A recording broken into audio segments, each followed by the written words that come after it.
ఈరోజు చాలా కుటుంబంలో మీరు విని ఉంటారు.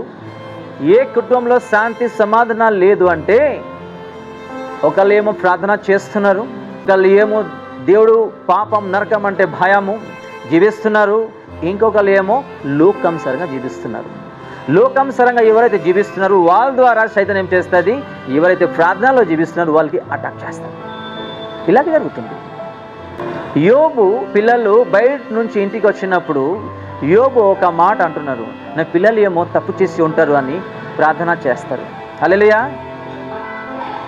పొరపాటుగా ఏమైనా జరిగిపోయి ఉంటుంది అని మా తండ్రికి చెప్తారు, దేవా నా పిల్లల ద్వారా ఏమైనా తప్పు ఉంటే క్షమించండి అని యోబు ప్రార్థిస్తారు.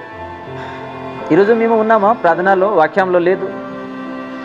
అది తండ్రి అయినా సరే, తల్లి అయినా సరే, లేకపోతే భార్య అయినా సరే, భర్త అయినా సరే, ఎవరైనా సరే, మా కుటుంబంలో ఇలా జరుగుతున్నాయి దేవా, ఇది కాకుండా నీ వాక్యానుసారంగా మేము ప్రతి ఒక్కరు జీవించాలి పరిశుద్ధంగా అని ఒక ఆలోచన ఉన్నాయా లేదా?